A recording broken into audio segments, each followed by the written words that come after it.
જોઈએ અગત્યના સમાચાર। ભારતીય જનતા પાર્ટી મહિલા મોરચા દ્વારા કટોકટીના 50 વર્ષ પૂર્ણ નિમિત્તે પ્રદર્શનની તેમજ મોક પાર્લામેન્ટરીનું આયોજન કરવામાં આવ્યું। 25 જૂન 1975ની સાલમાં તત્કાલીન વડાપ્રધાન ઇન્દિરા ગાંધી દ્વારા દેશમાં આપાતકાલીન સ્થિતિનું સર્જન કર્યું હતું, જેના 50 વર્ષ પૂર્ણ થતાની સાથે જ ભારતીય જનતા પાર્ટી પ્રદેશ મહિલા મોરચા દ્વારા વિવિધ કાર્યક્રમોનું આયોજન કરવામાં આવ્યું છે। ત્યારે વડોદરા ખાતે પણ ભારતીય જનતા પાર્ટી મહિલા મોરચા દ્વારા કટોકટીના 50 વર્ષ પૂર્ણ નિમિત્તે પ્રદર્શનીનું આયોજન કરવામાં આવ્યું છે, જેને યુવા પેઢીને કટોકટી વખતની પરિસ્થિતિ સમજાવી શકાય તેમજ જાણી શકાય કે કેવા પ્રકારની પરિસ્થિતિ તે વખતે સર્જાઈ હતી। તે ઇતિહાસથી આ વખત થઈ શકે તેવા હેતુ સાથે શાળાના વિદ્યાર્થીઓ, ભારતીય જનતા પાર્ટી મહિલા કાર્યકર્તાઓ તેમજ ચૂંટાયેલા પ્રતિનિધિઓને 15થી વધુ મુદ્દાઓ આપી એક મોક પાર્લામેન્ટરીનું આયોજન કરવામાં આવ્યું હતું। પાર્લામેન્ટ જેવો માહોલ તૈયાર કરવામાં આવ્યો હતો। બેઠક વ્યવસ્થાની સાથે આ પ્રસંગે ભારતીય જનતા પાર્ટી ગુજરાત પ્રદેશ મહિલા મોરચાના પ્રમુખ પૂનમબેન સરવડા, પ્રદેશ મહિલા મોરચા મહામંત્રી સીમા મોહિલે, વડોદરા મહાનગર ભારતીય જનતા પાર્ટી અધ્યક્ષ ડોક્ટર જયપ્રકાશ સોની, ચહેરવાડી વિધાનસભા ધારાસભ્ય મનીષા વકીલ, સાજીગંજ વિધાનસભાના ધારાસભ્ય કેયુર રોકડિયા, મહામંત્રી સત્યન કુલાબકર, જસવંતસિંહ, રાકેશ સેવક સહિત ભારતીય જનતા પાર્ટી મહિલા મોરચાના પદાધિકારીઓ વિશેષ ઉપસ્થિત રહ્યા હતા। આજે વડોદરા ખાતે મોક પાર્લામેન્ટનું આયોજન કરવામાં આવ્યું છે મહિલા મોરચા દ્વારા।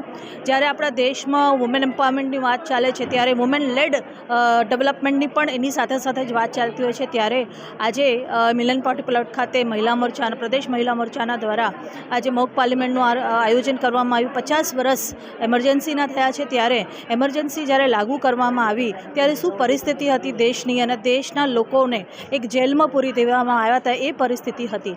અને ત્યારે ગવર્મેન્ટે શું એમની પર અન્યાય કર્યા, એ કોઈ પેપરવાળા હોય કે પછી કોઈ ગાયક હોય કે હીરો હોય કે ડૉક્ટર હોય કે લેખક હોય, એ ત્યાં સુધીની બધાને એક ઘરમાં બંધ કરી દેવામાં આવ્યા હતા, નજરકેદ કરવામાં આવ્યા હતા અને કેટલી બધી યાતનાઓ એમને ભોગવી હતી। અને દેશના વડાપ્રધાન નરેન્દ્રભાઈ મોદીજી દ્વારા એ વાત પાર્લામેન્ટમાં પણ મૂકવામાં આવી।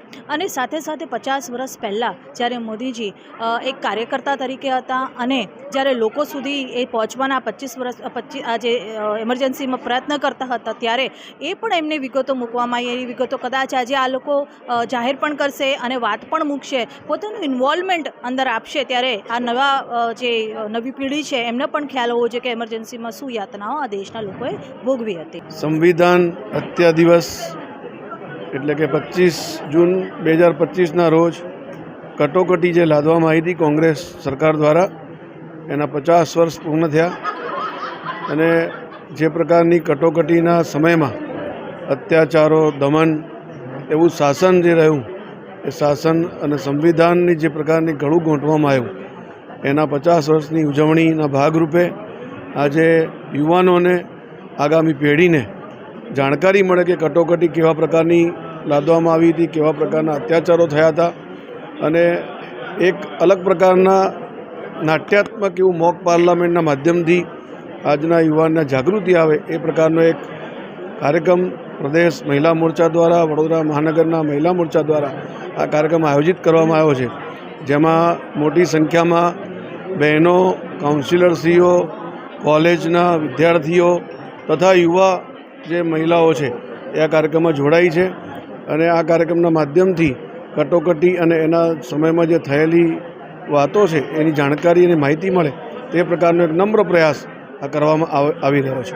આ દેશની અંદર 50% મહિલાઓ છે, ત્યારે આ દેશના આદરણીય વડાપ્રધાન, ગુજરાતના પનોતા પુત્ર અને ભારતની જનતાના હૃદય સમ્રાટ નરેન્દ્રભાઈ મોદીજીએ આવનારા સમયમાં 33% અનામત મહિલાઓને વિધાનસભા અને લોકસભામાં આપીને નારી શક્તિ વંદન અધિનિયમ પારિત કર્યો છે।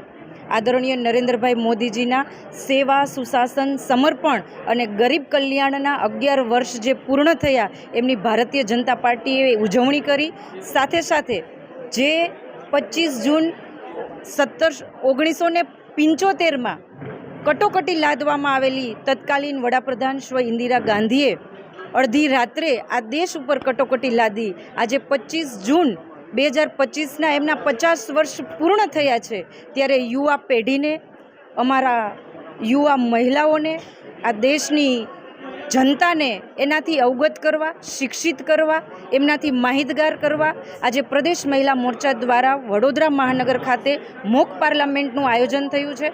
આમાં મોક પાર્લામેન્ટમાં એક અલગ અલગ વિષયો સાથે વિભિન્ન શ્રેણીની બહેનો જોડાયેલા છે.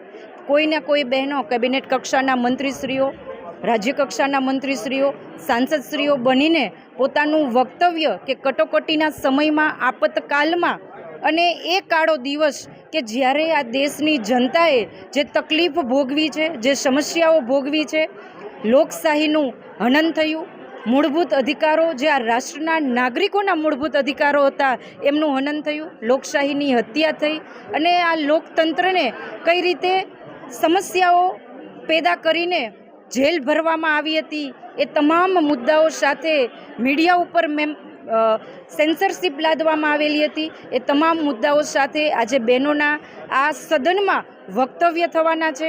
અને આવી મોક પાર્લામેન્ટ કે આવનારા દિવસોમાં આદરણીય નરેન્દ્રભાઈ મોદીજીના નેતૃત્વમાં મહિલાઓ 33% સાથે વિધાનસભામાં અને લોકસભામાં પણ ઉપસ્થિત રહેવાની છે. ત્યારે આજની નારી એ ભાજપના સુશાસનમાં નરેન્દ્રભાઈ મોદીજીના નેતૃત્વમાં બહેનો કહી શકાય ને કે આત્મનિર્ભરતા અને સ્વતંત્રતાની ઉડાન ભરી રહી છે.